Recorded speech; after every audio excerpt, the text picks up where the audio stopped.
नियत आणि नीतीमध्ये खूप फरक. नियत चांगली असली तरी नीती खूप वाईट असू शकते. तर इन्कमच्या बेसिसवरती जो सगळ्यात रिच तबका आहे तो डिसाईड करू शकतो कधी कधी की काय नीती होणार. जे मिडल ग्रुप आहे तो हे डिसाईड करू शकतो कशावरती डिस्कशन होणार. आणि जो सगळ्यात खालचा तबका आहे तो काकी त्याचे नंबर जास्त असतील ते डिसाईड करू शकतो कोण इलेक्ट होणार. MP पण ते काम करतोय जे एक लोकल काउन्सिलरला करायला, आणि MLA पण काम करतोय जे लोकल काउन्सिलर. तर when it is everyone's responsibility, it's no one's responsibility. आपल्या सरकारमध्ये लोकल लेवलवरती एक्सपेंडिचर खूप कमी आहे. जसं की टोटल सगळे सिटीजचं एक्सपेंडिचर मिळवलं आपण भारतमध्ये, तर out of this 25% of GDP 2-3% city level. चायनामध्ये कमीत कमी 51% expenditure happens at sub provincial. For every rupee that government gets from the society, the cost to society is not ₹1. The cost to society is, in India, it is thought to be ₹3. Is it a demand side game? समजा middle क्लासनं, इंटलेक्च्युअल्सनी, इलिट्सनी demand तयार केली for certain policy, तर त्या दिशेनं राज्यकर्ते जातात का, आणि असं घडलंय का? युनियन गव्हर्नमेंट ते करते जे स्टेट गव्हर्नमेंटला करायला पाहिजे, स्टेट गव्हर्नमेंट ते करते जे लोकल गव्हर्नमेंटला करायला पाहिजे, आणि त्याच्यामुळे कोणीच accountable. How do you imagine luxury? Well, for me, it all begins with a shape. A breathtaking shape. No, not the cliches, please. Imagine that car. That watch. Or that vacation. Then why don't you have a shape for your address too? Well, now you can have one.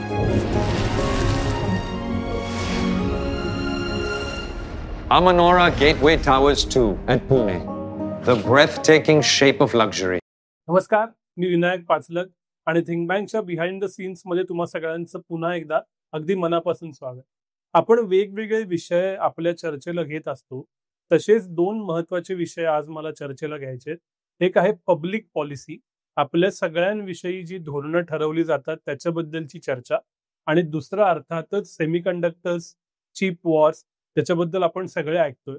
आणि ह्या सगळ्याबद्दल बोलण्यासाठी एक फारच interesting व्यक्ती माझ्याबरोबर आहे. Me think bank वरती पहिल्यांदाच स्वागत करतो तक्षशिला इन्स्टिट्यूटचे डेप्युटी डिरेक्टर प्रणय कोटस्थने सरांचं. तर स्वागत आहे थिंक बँक वरती. ते तक्षशिला नावाची पब्लिक पॉलिसी मधली फार मोठी संस्था आहे बेंगलोरमध्ये, तिथं काम करतात. ते मूळ इंजिनियर आहेत. त्याच्याशिवाय ते वेगवेगळे पॉडकास्ट चालवतात, पुस्तकं त्यांनी लिहिलेली आहेत. सेमीकंडक्टर वॉर वरती पुस्तक लिहिलेलं आहे, मिसिंग इन ऍक्शन नावाचं पुस्तक लिहिलेलं आहे, भारताच्या कोविड नंतरच्या स्टोरी बद्दल पुस्तक लिहिलेलं आहे. एकूणातच भारताचा जो पब्लिक पॉलिसी डिस्कोर्स आहे, ती जी माणसं शेप करतात त्यातलं एक महत्वाचं नाव आहे. त्यांच्याकडून आपल्याला हे सगळं समजून घ्यायचं आहे. सर, पुन्हा एकदा वेलकम टू थिंक बँक. आणि पहिला प्रश्न हा आहे, गेल्या 10 वर्षात हा शब्द एकदम चर्चेमध्ये आला, पब्लिक पॉलिसी. नक्की पब्लिक पॉलिसी म्हणजे काय? पब्लिक पॉलिसी म्हणजे लोकनीती.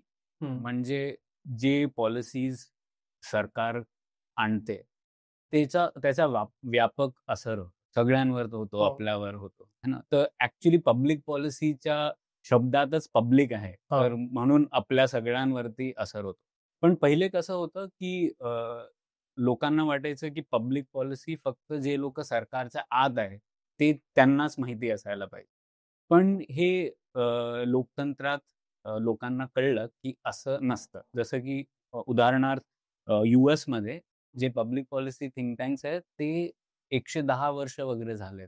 जसं ब्रुकिंग्स इन्स्टिट्यूशन म्हणून एक खूप फेमस थिंक टँक आहे. तर खूप सारे लोकतंत्र जसं जर्नी होते लोकतंत्राची, तर कळतं की पब्लिक पॉलिसीमध्ये वर्ड पब्लिक आहे, तर पब्लिकला आणायला पाहिजे की नाही. तर म्हणून आता काफी सगळे लोक येतात आहे या फील्डमध्ये, आणि सरकारलाही कळतंय की आपल्याजवळ सगळी एक्सपर्टीज नाही. जसं आता सरकारला तुम्ही म्हणाले सेमीकंडक्टर नीती आणायची, आता सरकारमध्ये तर लोकांच्या जवळ ही एक्सपर्टीज नसणार ना. त्यांच्याजवळ एक्सपर्टीज आहे ऍडमिनिस्ट्रेशनची, कशी फायनान्स करायची वगैरे, पण सेमीकंडक्टरची नसणार. तर त्यांना हवे की लोक बाहेरचे जे लोक आहेत, जे सेमीकंडक्टर एक्सपर्ट्स असतील या इंडस्ट्रीचे आहेत, त्यांचे व्ह्यूज घ्यायचे, आणखीन सरकारची फिनान्स नीती वगैरे मिळून एक पॉलिसी आणायची. तर त्याच्यामुळे पब्लिक पॉलिसी आता असा एक फील्ड झाला आहे जे काफी लोक येतात आहे याच्यामध्ये. काही लोक पॉलिटिकल पार्टीज जॉईन करतात, काही लोक MP वगैरेच्या रिसर्च टीम मध्ये जातात. आता आता भारताच्या MPला फॉर एक्झाम्पल रिसर्च बजेट मिळत नाही, तर थोडे MP स्वतःच डिसाईड करतात की आता मला लोकसभामध्ये स्पीच द्यायची आहे, तर मला थोडं माहिती असायला पाहिजे ना. आता आपण थोड्या दिवसा पहिलेच बॅन झालं ऑनलाईन गेमिंग.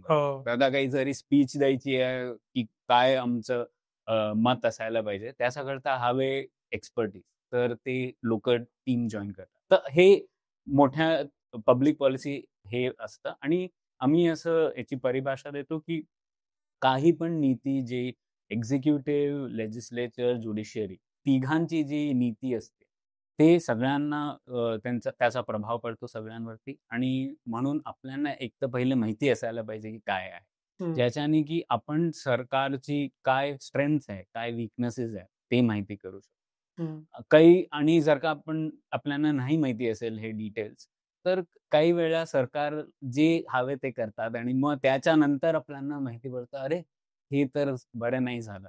तर बाय अंडरस्टँडिंग पब्लिक पॉलिसी आपल्याला असा ज्ञात होतं की काय पॉलिसीजचे फंडामेंटल्स आहे. जेव्हा सरकार काही बॅन करते तर त्याचा काय परिणाम होतो, जेव्हा सरकार टॅक्स लावते त्याचा काय परिणाम होतो, जेव्हा सरकार सबसिडी देते त्याचा काय परिणाम. तर हे शिकतो आपण पब्लिक पॉलिसीमध्ये फॉर्मली.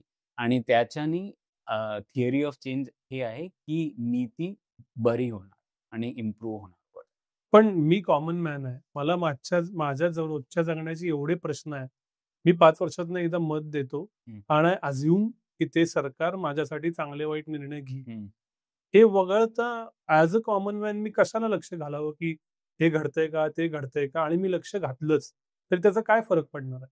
एक तर आता भारतात तुम्ही बघाल, जर का 3 स्ट्रॅटा ऑफ सोसायटी घेतलाय, सगळ्यात रिच, मग एक मिडल, आणखीन एक सगळ्यात लोअर तबका, जसे इन्कमच्या बेसिसवरती है ना. तर इन्कमच्या बेसिसवरती जो सगळ्यात रिच तबका आहे तो डिसाईड करू शकतो कधी कधी की काय नीती होणार. हा, जे मिडल ग्रुप आहे तो हे डिसाईड करू शकतो कशावरती डिस्कशन होणार. आणि जो सगळ्यात खालचा तबका आहे तो काकी त्याचे नंबर जास्त असतील ते डिसाईड करू शकतो कोण इलेक्ट होणार. तर हे असं डिफरन्स आहे ना. तर आता आपण जर का न्यूजपेपर वाचतो, एडिटोरियल वाचतो, तर आपल्याला कळतं की सरकार काय प्रयत्न करते. कधी कधी सरकारची नियत हमेशा चांगलीच असते. जनरली कोणत्याही पॉलिसीमध्ये लोक जातात. We have a good opinion of politicians. Generally politicians would want to do broadly ठीकठाक, त्यांचंही काही हित असेल पण they would want to do good. So पण नियत आणि नीतीमध्ये खूप फरक आहे. नियत चांगली असली तरी नीती खूप वाईट असू शकते. तर म्हणून एम हे असतो की आपण शिकायला पाहिजे की आता सरकार काही करणार तर त्याचा आपल्यावर काय परिणाम होणार. कारण की परिणाम तर आपल्यावरतीच होणार. आणि का की आपण इंटेलेक्च्युअल गोष्ट करतोय वगैरे, तर अटलिस्ट आपण हे इन्फ्लुएन्स करू शकतो की सरकार हे इश्यू वरती डिस्कशन करणार की हा इश्यू राईज होणार त्यांच्या पॉलिसी एजेंडामध्ये, त्याचा आपण इन्फ्लुएन्स करू शकतो. आता उदाहरण घ्या आपण, आता जिओ पॉलिटिक्स इतकं चाललंय, तर त्यामुळे आता सरकारला वाटतं की आपल्याला खूप काही करायला पडेल घरी, जसं की सेमीकंडक्टर्स, क्रिटिकल मिनरल्स, टेक्नॉलॉजीचे खूप सारे फील्ड्समध्ये सरकारला वाटतं. तर आपण आता इन्फ्लुएन्स करू शकतो सरकारला. सरकार ओपन झाली आहे की खूप सारे जे गव्हर्नमेंट डिपार्टमेंट्स आहेत ते ऍक्च्युली ड्राफ्ट पॉलिसीज ओपन करतात आणि आपण त्यांना रिस्पॉन्ड करू शकतो. आणि काही एकदा ते बोलवतातही तुम्हाला की आम्हाला इनपुट्स द्या. जसं आम्ही एक काम केलं होतं स्पेस पॉलिसीवरती. आता तुम्ही पाहिलं असेल, पहिले स्पेस फक्त इस्रो होती, सरकारचीच एक डिपार्टमेंट ऑफ स्पेस रन करायची. पण मग 2020 मध्ये सरकारने ओपन केलं, रिफॉर्म केलं. तर आता खूप सारे प्रायव्हेट प्लेयर्स येतात आहे, लॉन्च सर्व्हिसेस भारतात येतात आहे, आणखी स्पेस सॅटेलाइट सर्व्हिसेस येतात. तर हे एक अशी नीती होती ज्याच्यावरती आम्ही पण खूप काही लिहिलं होतं की असं व्हायला पाहिजे. की तुम्ही बघाल दुसऱ्या देशात असंच होत आहे. आता स्पेस एक्स ते सरकारची कंपनी नाहीये, पण SpaceX लो अर्थ ऑर्बिटमध्ये जास्त तर सॅटेलाइट्स आता SpaceXचे आहे, जी की प्रायव्हेट कंपनी. हो. तर आपल्यालाही जर का कॉम्पिटिटिव्ह बनायचं आहे या क्षेत्रात, तर आपल्यालाही प्रायव्हेट सेक्टरची एनर्जी आणायला पडेल. तर असं आम्ही नीती लिहिली होती, पॉलिसी. तर सरकारलाही वाटलं. खूप लोकही आणखीनही कामं करत होते आणि पण सरकारने सुचलं, की हे आयडिया आहे जे आपण करू शकतो आणि याच्याने भारताला फायदा होईल. तर ते नीती झाली. तर हम्म. असं आपल्याला खूप जरुरी आहे. 5 वर्षातनं एकदा फक्त कोण अ, अ, येईल जिंकून ते आपण डिटरमाइन करणं आता इनफ नाही. आपल्याला हे डिसाईड करता येईल, की हम्म. कशी नीती बनवायला पाहिजे. काय नीतीने भारताला फायदा होईल आणि ते आपण करू. सर, सरकार म्हणलं की 2 एक्स्ट्रीम मध्ये मतं असतात. एक की सरकारनं मध्येच पडू नये, प्युअर कॅपिटलिझम, मार्केट फेल्युअर झालं कीच यावं हं, आणि तुम्ही मिनिमम काम करा. हं, दुसरं असं असतं की खूप करतंय सरकार, पैसे वाटत फिरतंय, सबसिड्या वाटतंय, आमच्या टॅक्सवर चाललंय, सरकारनं किती करायचं? हं. आणि तिसरा एक स्केप्टिसिझम असतो की करप्शन आहे, विशिष्ट लोकांचा फायदा होतो, क्रोनी कॅपिटलिझम आहे, नकोच ते. हं. नक्की रियालिटी काय असते? हाऊ गव्हर्नमेंट वर्क्स आणि ह्या 3 अँगल मधनं काय अँगल जास्त चांगला, योग्य, बरोबर? पहिले आपण एक्सपेंडिचरचं बघूया. तर सगळे सरकार सगळ्या लेव्हलची 3 लेव्हलचे सरकार आपण एक्सपेंडिचर मिळवला भारताचा. तर जवळ-जवळ 1/4 of India's GDP is covered bye all government expenditure. State plus centre. State plus centre plus local. अच्छा. है ना? तर मिळून 25%. आता अमेरिकेत जी काही कॅपिटलिस्ट कंट्री आहे, त्यांच्या GDPचा पर्सेंटेज किती असेल? गेस करा. रफली 25 शी जास्त की कमी? त्यांच्या GDPच्या प्रमाणे, त्यांच्या गव्हर्नमेंटचं एक्सपेंडिचर. कमी असायला पाहिजे कारण प्रायव्हेट प्लेयर्स जास्त. पण नाही. 38% आहे. हो. आणखीन जर का तुम्ही स्वीडनमध्ये जाल, तर ते 50% पर्यंत, 50%. बरं. तर याचा मतलब काय? असं होतं, की जसं-जसं एक देश आणखीन समृद्ध होत जातं, तसं-तसं लोकांचे डिमांड्स बदलत जातात. तर अच्छा. लोकं म्हणत आहेत, जसं यूएसमध्ये मेडिकेअर, मग डिफेन्स, स्कूल्स त्याच्यावरती खूप एक्सपेंडिचर होतं सरकारचं. लोकल लेव्हलवरती पण होतं. तर as a share of total economic activity, even in a capitalist country, the share of government expenditure actually increase. तर आपण रिग्रेशन लाईन केली तर असं इन्क्रीज होतं. तर हे आपल्याला इन्स्टिंक्टिव्हली वाटतं कॅपिटलिस्ट कंट्री आहे तर खूप कमी स्पेंड. तर असं नसतं. तर डिफरन्स काय असतं, की यूएसमध्ये सरकार कमी वस्तू करते, पण ते चांगली करते. जे 5 वस्तू करेल, पण त्या वस्तूंमध्ये खूप पैसा टाकणार, चांगलं रेग्युलेशन करणार, एनर्जी तिथे आपलं सगळं ध्यान तिथे केंद्रित करणार, तर त्याचा आउटकम पण बरं आहे.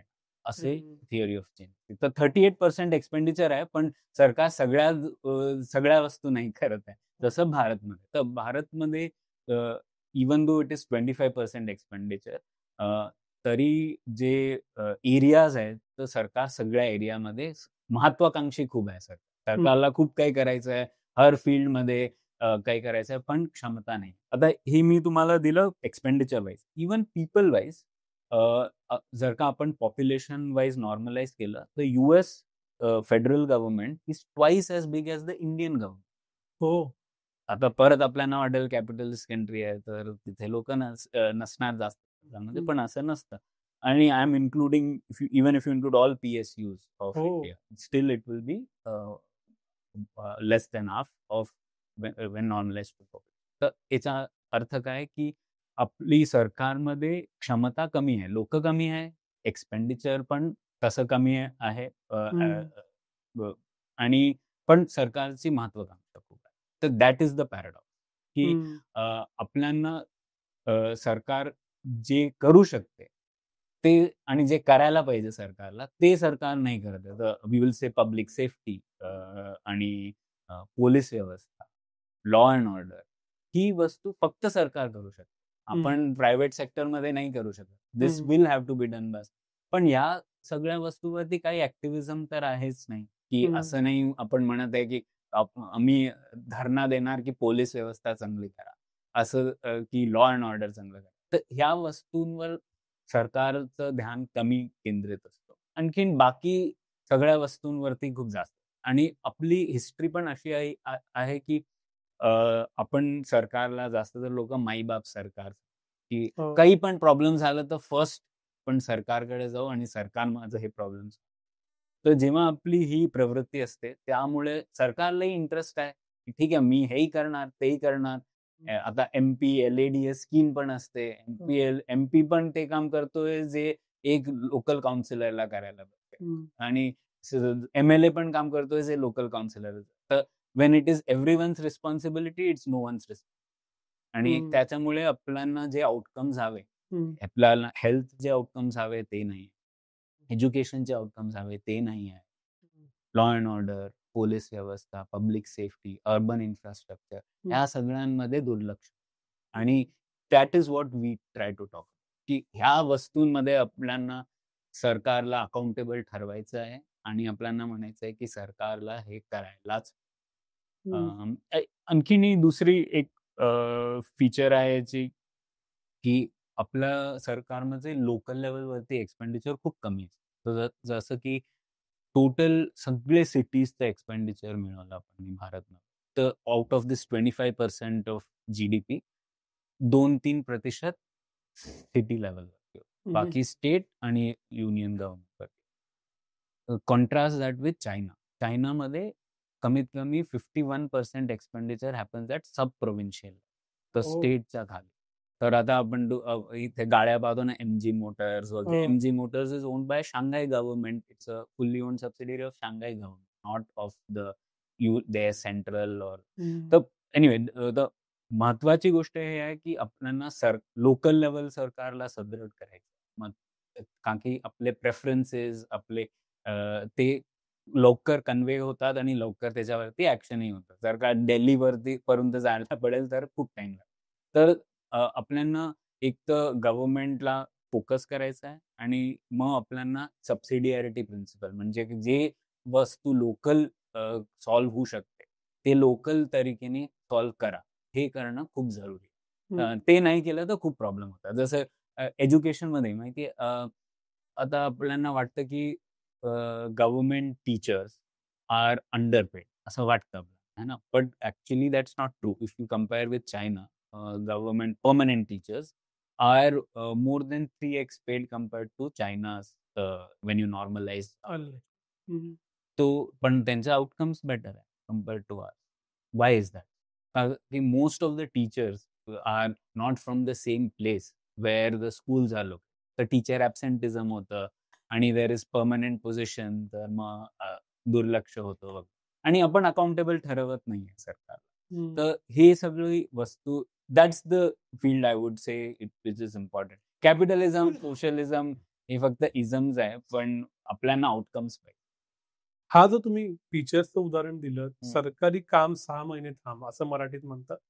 तर government is affiliated to slowness, corruption, files हालत नाहीत, नॉन एफिशियन्सी.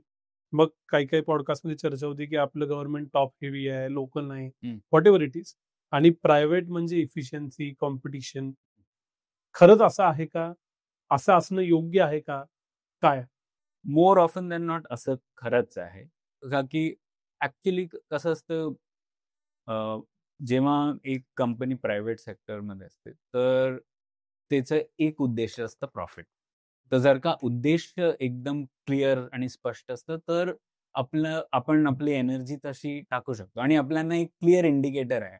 प्रॉफिट नाही आहे तर you are out of the game. Profit आहे तर तुम्ही काही करू शकता. तर त्याच्यामुळे आपलं there is more concentration of efforts and you can quickly change. ते सरकारमध्ये नसतं. सरकार cannot be run as a business. Right. So सरकारला it's not just about efficiency, it is about equity, it is about effectiveness. तर already सरकारचं काम फार more difficult compared to private. तर म्हणून आपल्याला हे करायचं आहे की सरकार करू शकते आणि जे त्याला करायला पाहिजे ह्याच्यावरती आपण ध्यान केंद्रित करा. बाकी जागेवरती प्रायव्हेट सेक्टर करू शकतो. आपण म्हणून मार्केट फेलियर जे आपण कॉन्सेप्ट म्हटलं ते इम्पॉर्टंट आहे समजायला, की आपल्याला माहिती आहे after all this economic theory of 300-400 years की there are some areas in which market is not very efficient. आणि तिथे आपल्याला हवे सरकारचं रोल हवं. आणि आपल्याला हेही माहिती आहे कोणत्या मार्केट फेल्युअरला कोणत्या टाईपचं इंटरव्हेन्शन चांगलं काम करतं. जसं एक आपण मार्केट फेल्युअर म्हणतो पब्लिक गुड्स. पब्लिक गुड्स म्हणजे जसं स्ट्रीट लाईट असतं. स्ट्रीट लाईट जर का एक जागेवरती आली तर सगळे लोकच वापरणार, त्यांचा फायदा सगळ्यांनाच होणार, पण कोणी त्याच्याकरता पैसे नाही देणार, की आपण एक्सक्लूड नाही करू शकत कोणाला. तर अशी वस्तू आपण जर का म्हणलं एक private company can you provide, तो म्हणणार मला प्रॉफिटच नाही होणार याच्यात का की आय कॅन्ट कलेक्ट एनी मनी. तर हे एक मार्केट फेल्युअर. तर तिथे आपल्याला माहिती आहे the government intervention which works best is production. तर तिथे आपल्याला हवे की सरकार not just finance but also produce that put the street light and maintain. तर असं आपल्याला माहिती. थोडे एज्युकेशन मध्ये आपण म्हणतो पॉझिटिव्ह एक्सटर्नॅलिटी. म्हणजे जेव्हा तुम्ही एज्युकेटेड होतात तर त्याचा फायदा फक्त तुम्हाला व्यक्तिगत तौरवरती नाही होत, पण पूर्ण समाजालाही होतं, तुमच्या अराउंड जे लोक आहेत त्यांनाही होतं. तर ह्या प्रकारची वस्तू अंडर प्रोड्यूस होते सरकार मार्केटमध्ये, की त्याचा फायदा खूप आहे, पण तुम्ही फक्त आपलं व्यक्तिगत गेन बघा. तर त्याच्यामुळे government intervention of financing work. तर सरकारला लोकांना पैसे द्यायला पाहिजे आणि लोक should be able to select the schools that they want. This is what is called education voucher. तर असं दुसऱ्या देशामध्ये असतं, US वगैरे मध्ये, की every person has a voucher and they can choose the school they want. They don't have to go to a government. They can go to any school they want, but that voucher will be reimbursed by the government. तर हे financing. आणि एक तिसरं असतं regulation. तर finance, regulate, produce, तीन प्रकारचे मूलतः हे गव्हर्नमेंट इंटरव्हेन्शन असतात. तर रेग्युलेट म्हणजे बाकी जे फेलियर असतात, इन्फॉर्मेशन एसिमेट्री. म्हणजे आता काही आपण बिस्किट खातो, तर बिस्किटमध्ये काय आहे, कोणचं प्रॉडक्ट आहे, शुगर किती आहे, ते आपल्याला नाही माहिती असणार. ते जो बनवतोय त्यालाच माहिती असणार. तर there will always be a difference in how much they know and you. तुम्ही डॉक्टरकडे जाता, डॉक्टरला obviously knows more about the human anatomy than you. तर जर का doctor can say anything and you will not know what the truth. Food मध्ये तर म्हणून सरकार रेग्युलेट करते. तर म्हणून फूड मध्ये आपण बघाल फूड लेबलिंग असतं. That is an example of regulation. तेव्हा सरकार तय करते की तुम्हाला टाकायलाच पडेल किती शुगर आहे, किती कार्बोहायड्रेट्स आहे वगैरे. तर अशी टाईपचे इंटरव्हेन्शन आपल्याला माहितीये, हे थिअरी माहितीये. तर खूपदा आपण ह्या पर्स्पेक्टिव्हनी पॉलिसीज नाही बघ. खूपदा आपण जेव्हा सरकारचं इंटरव्हेन्शन असतो तर आपल्याला 2-3च वस्तू लक्षात येतात. एक टॅक्स टाका, एक सबसिडी द्या किंवा बँक. पण खूप सारे वेगळे इंटरव्हेन्शन असतात, ते आपण पब्लिक पॉलिसीमध्ये शिकतो आणि त्याच्यानी आपण बेटर पॉलिसीज बनवू शकू असं. विथ रिस्पेक्ट टू इंडिया, सरकारनं काय केलं पाहिजे आणि काय करणं बंद केलं पाहिजे? तर आता आपल्या किती पब्लिक सेक्टर युनिट्स आहे तुम्ही गेस करा. नवरत्न एक माहिती आहे. हां. तरी स्टेट गव्हर्नमेंट्सही रन करते खूप सारे. तर आता 1500 पब्लिक सेक्टर युनिट्स आहेत, सेंट्रल प्लस स्टेट गव्हर्नमेंट. सेंटरमध्ये जवळजवळ 400 आहे, बाकी 1100 याच्या स्टेट लेवल. तर एक तर हे आहे की इतक्या PSUs हवे का आपल्याला? Should the government be in the business of running business? कारण की सरकार जे करायचं ते नाही करत आहे ना. तर आपण असं बघतो की स्टेट कॅपॅसिटी म्हणजे राज्य क्षमता ती मर्यादित आहे, लिमिटेड आहे. तर जर का ह्या सगळ्यांमध्ये एनर्जी जाणार तर बाकी जे वस्तू आहे ते सरकार करणार नाही. आणखीन एक फील्ड आपण म्हणतो ऑपॉर्च्युनिटी कॉस्ट, म्हणजे अवसर लागत. तर जर का सरकार या फील्ड्समध्ये पैसे टाकते तर दुसऱ्या फील्ड जसं लॉ अँड ऑर्डर, पोलीस वगैरे मध्ये नाही टाकत, तर ते पण एक लॉस होत. तर म्हणून एक ही सगळी वस्तू आपल्याला सरकारला कमी PSUs रन करायला. एक दुसरी वस्तू आहे की प्रोड्यूस, फायनान्स, रेग्युलेट जे मी म्हटलं. The story of all countries is that as you develop, you start doing less of production, do more of finance and regulation. तो जसं आता US मध्ये आपण म्हणतो स्पेस, तर नासा काही पण स्वतः नाही बनत. NASA does everything contracting out. NASA हम्म. कॉन्ट्रॅक्ट्स आउट आणि दुसरे लोक प्रायव्हेट सेक्टरमध्ये बनवतात आणि नासा इंटिग्रेट्स इट अँड कॉल तर it's mainly a regulatory and finance body. It's not a production body like ISRO. अच्छा. तर हे महत्वाचं म्हणून आहे का की सरकारी एक्सपेंडिचरचा सगळ्यात जास्त फायदा केव्हा होईल जेव्हा ते स्पिल ओव्हर होईल आणि दुसरे लोक जे आपल्या मार्केटमध्ये आहे, जे सायंटिस्ट आहे, रिसर्चर्स आहे, इंजिनियर्स आहे, त्यांना तो नॉलेज पोहोचेल, तेव्हा त्याचं एक्सपेंडिचर जस्टिफाईड. पण जर का तुम्ही एक लॅब बनवून दिली, 40 खूप चांगले सायंटिस्ट असणार, पण ते 40 लोकच काम करतात, त्याचा स्पिल ओव्हर इतका नाही होणार आणि इतका फायदा नाही होणार सरकारी एक्सपेंडिचर. तर म्हणून आपण म्हणतो की या सगळ्या फील्ड्समध्ये सरकारला थोडं लक्ष द्यायला. तर एक आणखीन कॉन्सेप्ट आपण म्हणतो marginal cost of public finance. तर हे पण इंटरेस्टिंग कॉन्सेप्ट आहे की for every rupee that government gets from the society, the cost to society is not ₹1. The cost to society is, in India, it is thought to be ₹3. For every rupee to be raised, there is friction in taxationचा friction असतो. ताकी तुम्ही tax लावतात तर prices rise and त्याच्यामुळे जे transactions होऊ शकतात ते नाही होत. आता तुम्हाला 28% टॅक्स टाकलं तर तुम्ही कार नाही घेणार, ती वस्तू नाही घेणार, तर that is a loss to society.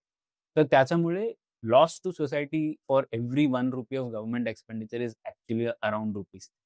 तर सरकारला अशा वस्तू करायला पाहिजे ज्याच्यानी benefit to society is more than not ₹1 but ₹3.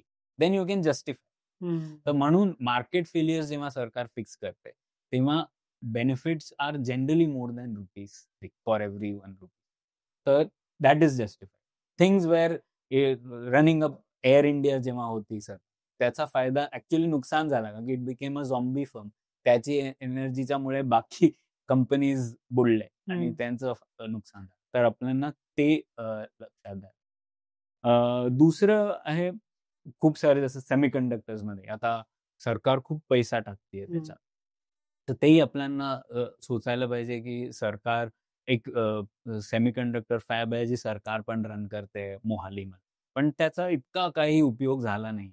तर अगेन असं सोचायला पडेल की त्याला कमर्शियलाइज करायला पाहिजे. तर सरकारला कॉन्ट्रॅक्टिंग आउट ही पद्धती शिकायला पडेल. रेग्युलेशन चांगलं कसं करायचं ते शिकायला पडेल. फिनान्स कसं करायचं ते शिकायला पडेल. प्रोडक्शन कमीत कमी करा. फक्त पब्लिक गुड्सची प्रोडक्शन सरकारला करा. जसं आपण तुम्ही आता म्हणालात की PSUs कमी केल्या पाहिजेत, प्रोडक्शन कमी केलं पाहिजे, पण दुसऱ्या बाजूला आय थिंक तुम्हीच कुठेतरी उल्लेख केला की ओमनी अब्सेंट गव्हर्नमेंट, की ते अब्सेंट पण आहे. हे काय आहे? How the government is omni absent? Omni absent म्हणून का की जे सरकारला करायला पाहिजे ते नाही करत, तर त्या फील्ड्समध्ये ते अब्सेंट. उदाहरणार्थ तर number of police personnel per population India is one of the lowest. जे वेकन्सीज आहेत ते पण आपले फुल होत. Urban infrastructure as you know ते पण खूप प्रॉब्लेमॅटिक.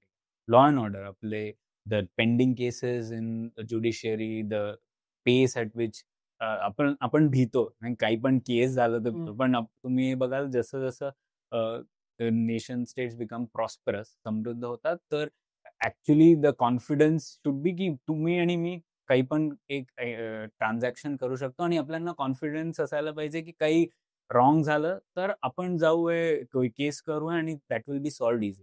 ते बिलकुल नाही. तर that's why contracts don't happen properly. Contract enforcement ही खूप महत्वाची वस्तू आहे. ते जर का तुम्ही सेटल कराल तर खूप सारे बिझनेसेस करू शकतात. जसं तुम्हाला माहिती असेल खूप सारे आपल्या कंपनीज सिंगापूरमध्ये एस्टॅब्लिश होतात. असं काय आहे का की कोणी पण इन्व्हेस्टरला कॉन्फिडन्स नाही आहे भारतच्या लिगल सिस्टमवरती की जर का ह्या लोकांनी काही धांदली केली तर मी केस करणार आणि मला पैसे मिळणार की नाही याचं काही पण गुंजाईश नाही. तर काय करणार तो म्हणणार मी तुम्हाला पैसे देणार पण तुम्ही सिंगापूर मध्ये एंटिटी बनवा आणि तुम्ही काम इथेच करा, मुंबई, पुणे, बँगलोर, पण तुमची कंपनी तिथे असेल आणि लिटिगेशन पण तिथे. तर आपण लिटिगेशन जर काय 5% पण इथे चांगलं केलं तर त्याचं बेनिफिट खूप डिस्प्रपोर्शनेटली. आणि again this can only B done by the public transport. आणखीन एक ब्रोकन वस्तू आहे आपल्याजवळ. तुम्ही दुसऱ्या जागे जाल तर तुम्हाला तर माहितीच आहे की public transport is a core function which again can be produced, can be financed, can be regulated also. So you don't need to run the public, but you can regulate. पण तिथेही जास्त लक्ष नाही आहे. As I said, just 3% of our expenditure is happening at cities. आणि सिटीजच growth engine असतात कोणत्याही कंट्रीमध्ये. तर ते पण आपल्याला लक्ष द्यायचं. तर things like for example the prime minister had said long ago 100 नवे शहर बनवा. Actually that was a good vision. ते झालं नाही. It was we have not even made. But those are the kind of things जे सरकारला focus करायला पाहिजे. आणि what can government do by doing production regulation. 2 प्रश्न येतात त्याच्यामुळं. एक, ज्यावेळी सरकार स्पेंडिंगची प्रायोरिटी ठरवती त्यावेळी टच अँड फील इन्फ्राला जास्त महत्व दिलं जातं, कारण ते दिसतं, त्याच्यातनं वोट्स मिळतात, पहिला भाग. आणि दुसरं, वोटसाठी ज्या मासला कॅटर करायचं आहे त्यासाठी जे निर्णय घ्यायचे आहेत ते ओव्हरऑल समाजाच्या आणि देशाच्या भल्याचे असतीलच असं नाही. तर ह्या 2 पॅराडॉक्सेसकडे तुम्ही कसं बघता इन टर्म्स ऑफ पब्लिक? आपण तसंच पाहूया की बेनिफिट सगळ्या लोकांना कोणत्या पॉलिसीजनी होणार जास्तच जास्त. आणि त्याच्यामध्ये आपण पाहणार की जे मार्केट फेलियर जर का करेक्ट केलं तर खूप जास्त फायदा होईल सगळ्या लोकांना.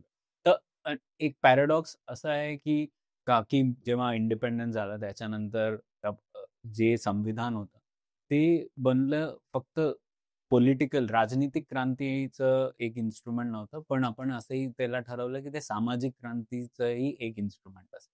आणि त्याचे खूप फायदे झाले. Everyone got a right to vote, which was very rare in most democracies. It was not the case. Untouchability was banned, right? Those were all benefits that happened. But over time also what happened is की आपण सरकारला परत माईबाप सरकार बनवू, की सरकार has to do all these things. तर that's the paradox. तर त्याच्यामुळे आपण असं म्हणू की मेन मार्केट फेलियर्स काय आहे ते त्याच्यावरती लक्ष द्या. बाकी मध्ये तुम्ही कॉन्ट्रॅक्टिंग आउट करा, तुम्ही फायनान्स करा आणि दुसऱ्या लोकांना रोल प्ले करू. तसंच. पण हे जे आहे की हेल्थ आणि एज्युकेशनवर पैसे टाकले तर ते माझ्या व्होटमध्ये कन्वर्ट होत नाही. पण मी फ्लायओव्हर बांधला तर the possibility of getting me reelected is high. याला कसं करायचं? Actually, flyover is also okay. It's a public infrastructure expenditure, so it should be fine. The difference comes when जास्त तर आपण व्यक्तिगत फायदेवाली वस्तू देतो ना की लोकल इन्फ्रास्ट्रक्चर किंवा even health education. That is the problem. जर इलेक्शनच्या पहिले कोणाला बेनिफिट्स मिळतात ते प्रॉब्लेम आहे. तर दॅट पॅराडॉक्स एक्झिस्ट. ते खूप सारे लोकतंत्रमध्ये. म्हणून आपल्याला लोकनीती आणि त्याचा काय फायदा होऊ शकतो ते जरूर. आता थोडे स्टेट्सनी अटेम्प्ट केलंय, जसं AAPनी दिल्लीमध्ये केलं होतं की एज्युकेशन आणि हेल्थ वरती त्यांनी फोकस केला होता. But they got voted out later. But at least एक सरकारनी हे मत ठेवलं की we will focus on health and education which should be the focus areas. दुसरे स्टेट्समध्येही असे अटेम्प्ट झाले, पण you are right, most of the times it is not even flyover. It would be some individual benefit that you will get or one community will get just before the elections or one area will get that. तर ते problem आहे. आणि this is a problem amongst most many states, even outside India. This is a feature of democracy, electoral democracy. तर म्हणून आपल्याला हे आता this could be done when we got independent. We were also learning how to govern us. पण आता 80 वर्ष व्हायला आले. तर we have to evolve in terms of thinking what is the role of government in our. आणि it can only change with we changing how we think about it. सरकारला तर खूप सोपं आहे. Just before elections you can just woo people by giving them mixi, cars, laptops, and you will probably vote for that. पण त्याचा फायदा is that's not what outcomes you will get. आता जसं उत्तर प्रदेशमध्ये लॅपटॉपची स्कीम होते, पण पब्लिक सेफ्टी नाही आहे, लोक बाहेर नाही जाऊ शकत. तर those are the things which will hurt you more. तर it can only change with आपण कसं सोचतो सरकारचं, आणि that's the attempt of public. हे मान्य आहे की आपण पण middle class can just probably discuss and think. Rich can get contract, त्यांचे लाभाचे वेगवेगळे मार्ग आहेत, आणि masses can get benefits. Ladki Bahin Yojana आली, 1500 रुपयाचे 2100 रुपये, आणि असं वाटतं की ही वाढतच जाणार आहे. Nobody is going to stop it. मग मध्यम वर्गाची चिडचिड अशी होती की यार आपण राबायचं, टॅक्स द्यायचे, टॅक्स दिल्यावर आपला फायदा काही नाही, कॉन्ट्रॅक्ट मधलं कमिशन टेंडर होऊन श्रीमंत अधिक श्रीमंत होणार, आणि हे गरिबांना असंच वाटत राहणार. तर मग मिडल क्लासने याच्याकडे कसं बघायचं? तर एक आहे ऍक्च्युली गव्हर्नमेंटमध्ये एक फिस्कल रिस्पॉन्सिबिलिटी आणि बजेट मॅनेजमेंट ऍक्ट आलं होतं 2003. तर आता सरकारवरती ऍक्च्युली एक मर्यादा आहे की ती इतकं एक्सपेंडिचर करू शकत नाही, मोर than 3% of their total revenue. तर म्हणून 3% फिस्कल डेफिसिट असतं. तर असं नाही आहे की सरकार जे हवे तितकं स्पेंड करू शकतं. तर already there is a limit which, तर ठीक आहे, त्याचं सरकार मग बॉरोईंग करते वगैरे वगैरे, पण at least there is a limit. तर आता आपल्याला हे डिसाईड करायचं आहे की ह्या लिमिटचं आणखीन फायदा कसं. तर given that there is a limited pool of money that government can spend, तर ते कशावरती करणार, आणि त्याच्यावरतीच आपण जागरूकता फैल की एक जसं युनियन गव्हर्नमेंट, आता युनियन गव्हर्नमेंट स्पेंड 25% मधनं जवळजवळ 13%, म्हणजे हाफ ऑफ 25% युनियन गव्हर्नमेंट. तर युनियन गव्हर्नमेंट कशावरती स्पेंड करते? जास्त लोकांना वाटतं डिफेन्सवर, पण डिफेन्स एक्सपेंडिचर इज जस्ट 2%. तर बाकी 11% कुठे जातात? फूड, फर्टिलायझर, फ्युअल हे 3 मोठ्या सबसिडी असतात. ते 1.2% ऑफ जीडीपी. तर ठीक आहे, 3.2% जीडीपी जातात. बाकी 10% कुठे जातात? तर हे सगळे प्रश्न आपल्याला विचारायचे की असं होतं, सरकार युनियन गव्हर्नमेंट ते करते जे स्टेट गव्हर्नमेंटला करायला पाहिजे, स्टेट गव्हर्नमेंट ते करते जे लोकल गव्हर्नमेंटला करायला पाहिजे, आणि त्याच्यामुळे कोणीच अकाउंटेबल. तर तेच प्रयास आहे. तर it will take time. It is a journey of any democracy. तर पण आपल्याला हे माहिती असायला पाहिजे, ते महत्वाचं.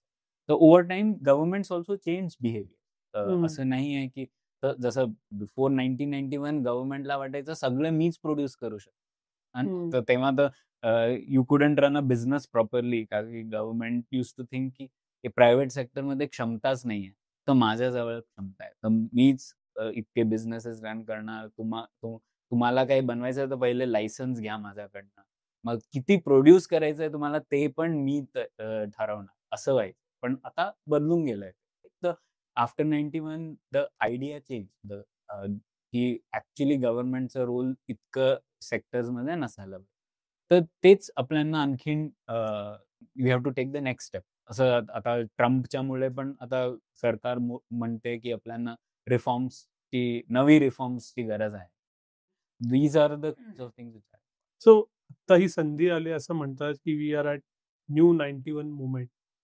तुम्ही काय इमॅजिन करताय, कुठले रिफॉर्म्स इमिजिएटली आता भारतात व्हायला हवे? सगळ्यात मोठा रिफॉर्म मला वाटतो, actually reforms are generally not stroke of the pen की एकदा करायला जाईल, त्याला वेळ लागतं. इव्हन 1991 रिफॉर्म्स ऍक्च्युली 10 वर्ष लागले. त्याच्या पहिलेच आयडियाज तर चालत होते सरकारचा, बट 1991 मध्ये आपण ओपन केलं, आणि त्याचं इफेक्टही 8-10 वर्षानंतर. तर it takes long time, it's a journey.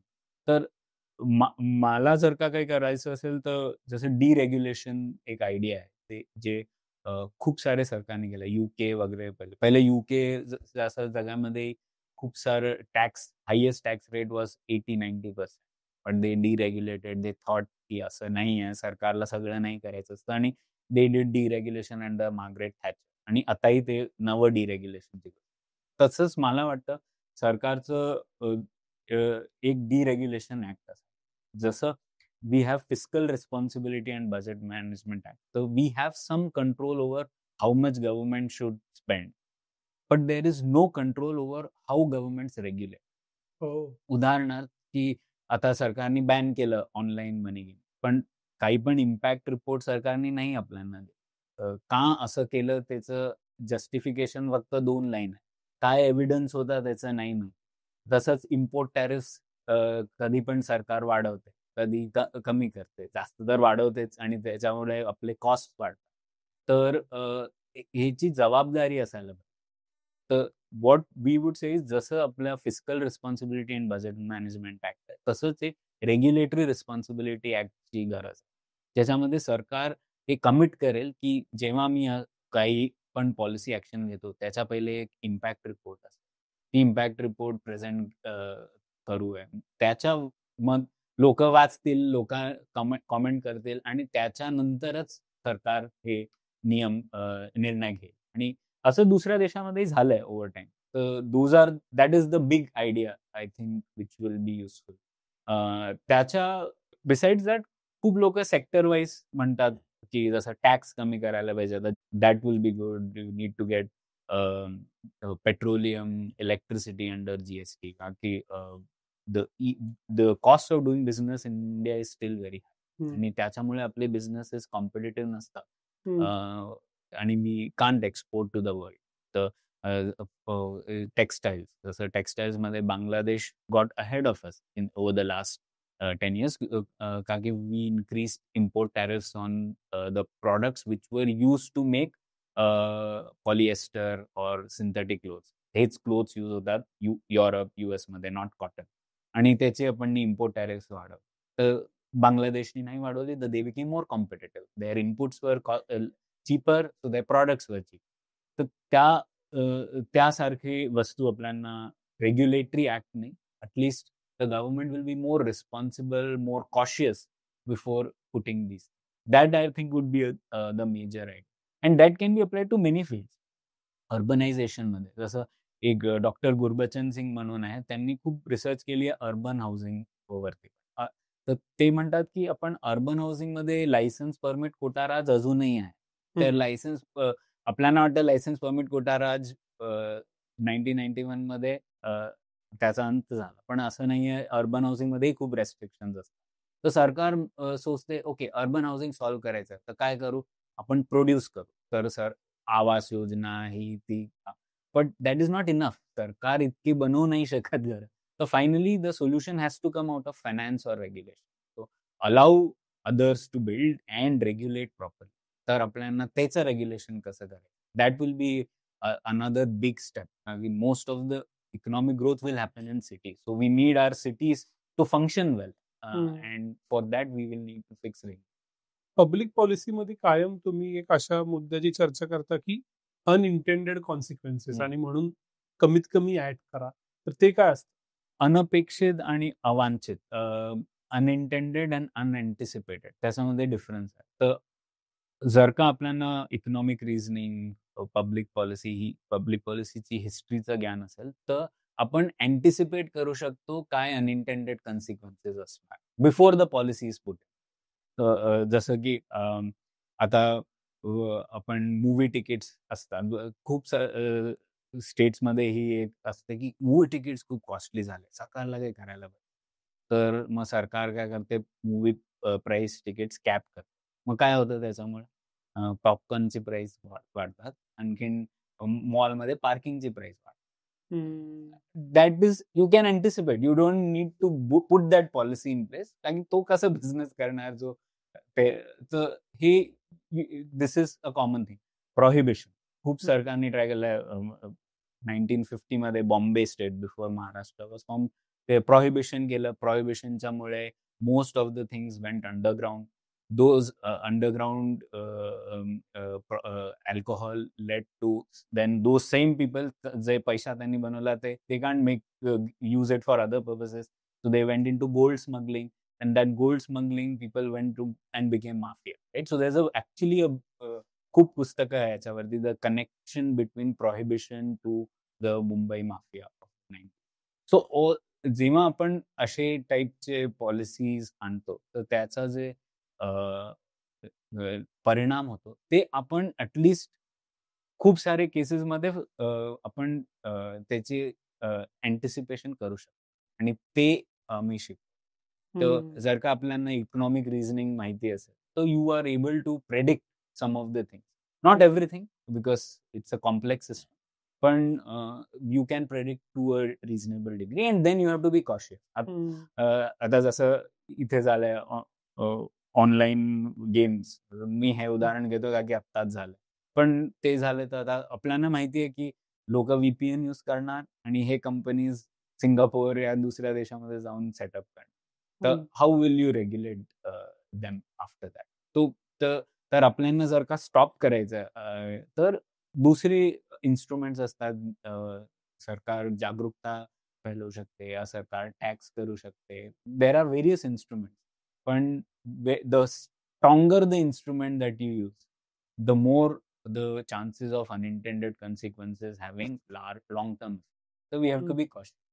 असं काही आहे का की प्रॉफिट हा भारतात डर्टी वर्ड आहे आणि मग बिझनेसेसनी प्रॉफिट मिळवला म्हणजे काहीतरी प्रॉब्लेम केला, त्याच्यावर टॅक्स लावा, रेग्युलेट करा. खूप जास्त प्रॉफिट मिळवतात म्हणजे ते कुणाला तरी त्रास देऊनच मिळवत असतील, असं अँटी बिझनेस आहे का आपल्याकडचं वातावरण? हो, प्रॉफिट आणि प्रॉफिटिअरिंग हे वेगळे शब्द आहे. पण जास्त तर लोकांना वाटतं प्रॉफिटिअरिंग करतात, जे पण प्रॉफिट म्हणतात. पण आपल्याला माहिती आहे काही पण ट्रान्झॅक्शन जे होती it is a positive sum game. तुम्हालाही फायदा होतोय, मलाही फायदा होतोय म्हणून आपण हे ट्रान्झॅक्शन करतो. पण हा प्रॉफिटिअरिंग अशी प्रवृत्ती आहे. ते का आहे त्याची पण हिस्ट्री आहे का की जेव्हा before independence capitalism came along with colonialism आणि त्याच्यामुळे आपली towards business we had a negative outlook because of the historical experience that was.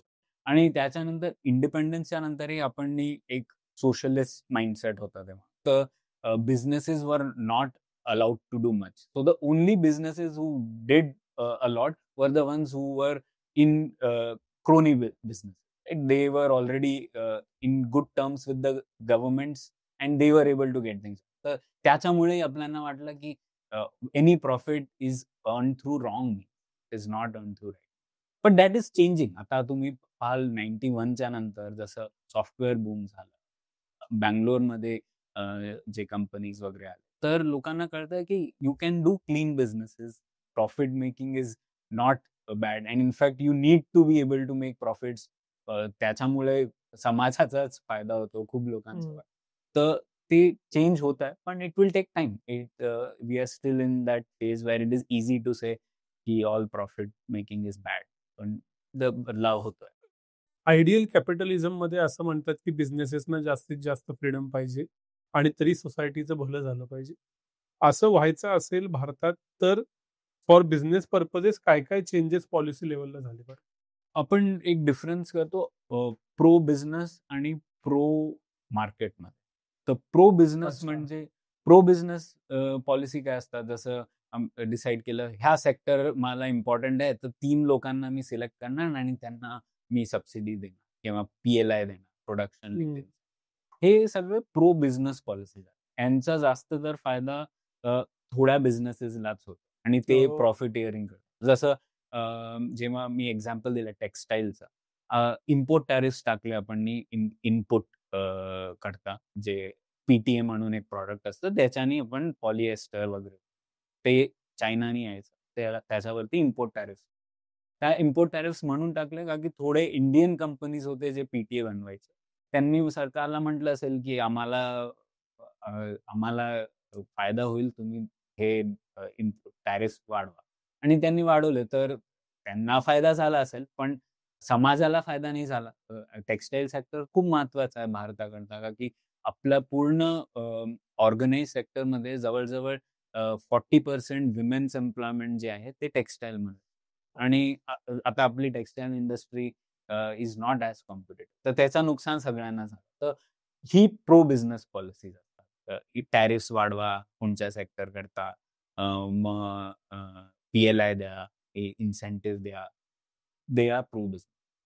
हे दुसरे the comparison is with pro market policy. Pro market म्हणजे ते फक्त एक कोणत्याही बिझनेस या पर्टिक्युलर बिझनेसला फायदा नाही होत, ते पूर्ण सगळ्या बिझनेसेसला फायदा. जसं lower fair consistent tax benefits everyone. It will benefit a small business, it will benefit a big business, everyone. Consistent policy, electricity rates being very high in terms of taxes being very high is another problem. तर हे सगळे जेव्हा GST मध्ये येणार तर overall tax rate will be consistent, predictable. These are important. So हे जे pro market policies आहेत ते खूप आवश्यकताचे आणि ते आपण जनरली डिस्कस नाही करत. जर का तुम्ही कोणती इंडस्ट्री ऑर्गनायझेशनला विचाराल आता काय करायला पाहिजे, ते हेच म्हणणार आम्हाला तर आत्ताचा प्रॉब्लेम सॉल्व्ह करायचा. ते म्हणणार आम्हाला तुम्ही हे सबसिडी द्या, तुम्ही हे टॅरिफ वाढवा, चायनाने काही येत आहे तर आम्हाला सेल नाही करता येते तर तुम्ही वाढवा. पण त्याच्यामुळे आपल्याला हे लोक हवे जे सरकारमध्ये नाही आहे आणि जे बिझनेसेस चे रिप्रेझेंटेटिव्ह नाही. And as citizens we should be able to say this is our. Is it a demand side game? समजा मिडल क्लासनं, इंटलेक्च्युअल्सनी, इलिट्सनी डिमांड तयार केली फॉर सर्टन पॉलिसी, तर त्या दिशेनं राज्यकर्ते जातात का आणि असं घडलंय का? Actually 1991 reforms itself is a perfect example. तर त्याची स्टोरी पण अशी आहे की बाय लेट 1970s असं लोकांना कळलं की we are not going in the right direction. आणि दुसरे देश जसे साऊथ कोरिया वगैरे त्यांची स्वतंत्रताही अराउंड द सेम पिरियड झाली, ती खूप पुढे चालले. तर पीपल स्टार्टेड क्वेश्चनिंग की काय प्रॉब्लेम होतं. आणि त्याच्यामुळे खूप लोकांनी within the government, outside the government खूप लोकांनी लिहिलं की we should change the view. खूप सारे असे नीत्या होते. जसं एक होतं reservation for small scale sector industries. त्याची पण खूप इंटरेस्टिंग स्टोरी आहे. 1967 मध्ये सरकारला वाटलं की थोडे क्षेत्र असे आहे ज्याच्यामध्ये फक्त स्मॉल सेक्टर आपण ते इंडस्ट्रीज त्या सेक्टरमध्ये फक्त स्मॉल स्केल असू शकतात. स्मॉल स्केल म्हणजे ते कॅपिटल नाही येऊ शकत, ते मशीन्स नाही यूज करू शकत. They have to use like papad making. Some of these industries should be like papad making. तर ते 67 मध्ये त्यांनी म्हटलं ठीक आहे 40 सेक्टर आपण करू जे स्मॉल सेक्टर. आणि थिअरी ऑफ चेंज द नियत चांगलीच होती. हे होतं की हा छोटे असतील कंपनीज तर जास्त लोक लेबर असेल तर जास्त employment. But what happened over time, ती 40 sectors started increasing over time. By 1997, more than 1,000 areas were reserved only for the small sector. तर तुम्ही मशीन नाही यूज करू शकत त्या सेक्टरमध्ये. तर for example toys, electronics, all these over time became reserve for small. तर त्याचा परिणाम हा झाला की by 1990s when India open, all others had gone ahead. की स्केलनेच फायदा होतो, right? You need to have machines. तर finally the government realize and now those policies don't exist. पण त्याचा खूप लोकांनी याच्यावरती लिहिलं की याचा आपल्याला नुकसान होतं. कारण की याच्यावरती रिसर्चही झाली आहे. जेव्हा डिरेग्युलेट केलं फायनली या सेक्टरला तर एम्प्लॉयमेंट वाढली त्या सेक्टर्समध्ये, नंबर ऑफ कंपनीज वाढली. The number of companies increase by 15%, employment increase by 35%. कारण की जेव्हा डिरिझर्व झालं तर कंपनीज मोठ्या झाल्या आणि जेव्हा मोठ्या झाल्या तर एम्प्लॉयमेंट ओव्हरऑलही वाढलं. एक पर्टिक्युलर कंपनीची एम्प्लॉयमेंटची गोष्ट नाही आहे, पूर्ण सेक्टरची आहे. तर एम्प्लॉयमेंटही वाढला आणि it became profitable to run those. तर दॅट इज द हिस्ट्री. तर पहिले लोकांना वाटायचं की the way to create employment is to keep businesses small. पण आता लोकांना कळलं की it is not the small enterprises which generate employment, it is the young enterprises. So you need to have many more companies. तर sector open असेल तर नवे प्रयत्न करतात लोक, तर त्याच्यामुळे एम्प्लॉयमेंट होतं आणि त्याच्यामुळे ओव्हरऑल एम्प्लॉयमेंट वाढते, वेजेस वाढतात. तर ते एक चेंज झालं and it was not there earlier. It came in because people wrote about it. People said this is not the right way. GST मध्ये जो चेंज होतो तेही खूप लोकांनी लिहिलंय की most GST systems elsewhere they have 1 rate or 2 rates. पण इथे आपल्याला इतकं कॉम्प्लिकेटेड केलं आहे की त्याचा इतका फायदा नाही होत आहे जितकं व्हायला पाहिजे. पहिले जसे ऑक्ट्रॉय वगैरे टॅक्सेस होते पुण्यात आणि तर दॅट वॉज ऑल्सो प्रॉब्लेमॅटिक. तर लोकांनी सांगितलं की त्याच्यामुळे we are at a disadvantage. तर ओव्हरऑल ते पण बदल. तर असे खूप सारे नीती आहेत. तर actually I am very optimistic. खूप चेंज होतात ओव्हरऑल. पण the pace can be faster and that's where people need to be more aware. तर आम्हाला वाटतं definitely it's actually a demand side problem. कारण की in a democracy politicians are generally responding to their constituents' interests. They see their interest, right? जिथे त्यांचा फायदा असेल, त्यांना वाटतं वोट्स मिळतील वगैरे आणि ओव्हरऑल बेनिफिट होईल सोसायटीचा, ते करतात. तर आपण the concept for that is Overton window. म्हणजे देर इज कोणत्याही नीती क्षेत्रामध्ये एक रेंज ऑफ ओपिनियन्स असू शकतात. जसं एज्युकेशनमध्ये आपण म्हणू शकतो एक रेंज ऑफ ओपिनियन असू शकतं, फुल्ली प्रायव्हेटाईज करा. दुसरं वेळेस असू शकतं फुल्ली नॅशनलाइज करा आणि मध्ये खूप सारे ओपिनियन. कोणत्याही क्षेत्रात एक विंडो असते. ती ओपिनियन, त्या विंडोतले ओपिनियन सोशली एक्सेप्टेबल असतात आणि थोडे ओपिनियन सोशली एक्सेप्टेबल नसतात आणि ते ओपिनियन्स पॉलिटिशियन्स चॅम्पियन नाही करणार. तर जसं कोणी पण पॉलिटिशियन हे नाही म्हणणार की एज्युकेशन शुड बी प्रायव्हेटाइज. ते it's out of the window of social acceptability. पण they will be okay with yes there will be some private units, there'll be some public units. So that is the range of social acceptance. But what we say is over time, the overturn window can be moved. It moves up or down. It can also be stretched. And through public opinion. And that has happened in many sectors. Earlier, for example, there were restrictions on when women can work, etc., where they can work. Now it has changed over time in some states. So all these happen through people writing, talking, discussing, convincing the government, responding to the draft notifications that government. ते करणं खूप. प्रणय sir, आम्हाला public policy बद्दल खूप कळालं. पुढच्या भागात आपण सेमीकंडक्टर बद्दल समजून घेऊया.